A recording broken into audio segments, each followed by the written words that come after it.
Idan ka kasance ma'abocin soyayya to ka saurari wannan. Domin ko na zo muku da kalaman soyayya masu daɗi masu sanyaya zuciya. Idan yau ne farkon zuwanka a cikin wannan tasha tawa mai albarka to ka yi subscribe sannan ka danna alamar ƙararrawa. Sannan ka yi sharing da like domin 'yan uwa musulmi su gani su amfana. Ina so ku sani cewa su kalaman soyayya ba iya ga masoyi kaɗai suke yin daɗi ba.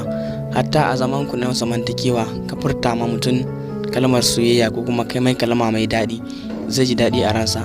Balantana ka ce kana son sa. Manzon Allah sallallahu alaihi wasallam ya ce ku kasance masu gaya ma 'yan uwanku magana mai daɗi domin ku kalma mai daɗi tana kawo zaman lafiya da kwanciyar hankali a cikin al'umma. Shi yasa na yi amfani da wannan dama domin na kawo muku kalaman soyayya domin ma'aurata ko na ce masoya a faɗin duniyar nan. Don haka mu shiga a cikin wannan shiri. Kai nake kallo na ji daɗi. Hakan nima idan na kalle ki sai na ji zuciyata ga baki ɗayan da ta ɗau haske.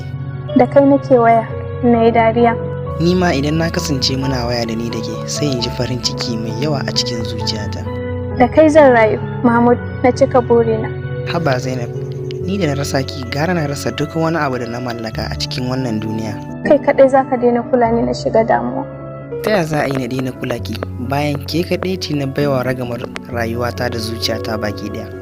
Irin ka ne irin namijin da nake so, dogo, fari, kyakkyawa. Zainab kenan, biki san irin kyan da Allah ya yi miki ba, shi yasa na bambanta ki na fifita ki a cikin 'yan matana.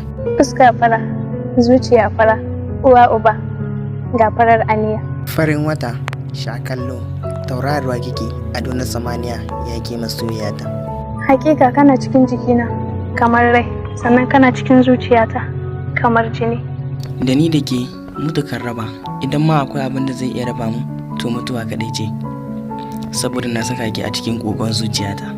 A kullum burina shine na faranta maka, manufata kuma ita ce na hana ka damuwa Mahmud. Ni kuma babban burina shine na ga na hana ki damuwa da baƙin ciki a cikin wannan rayuwa. An yi wa sama ado da taurari, an yi wa taurari ado da wata, an yi wa wata ado da samari, an yi wa samari ado da kyau, an yi wa kyau ado da Mahmud ɗina. Sarauniya kike mai mulkin dukkanin matan duniya, kyakkyawa mai ado da zinari, ga kyan diri da haske da kamala da sanin ya kamata.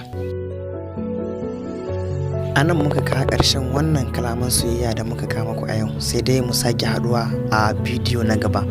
Ga mai buƙatar yin magana ya tuntube ni a wannan lambatawa. Sannan kuma idan yau ne farkon zuwanka a cikin wannan tattawa mai albarka, ka yi subscribing sannan ka danna alamar ƙararrawa, ka yi liking da sharing. Na gode, mu haɗu a karo na gaba.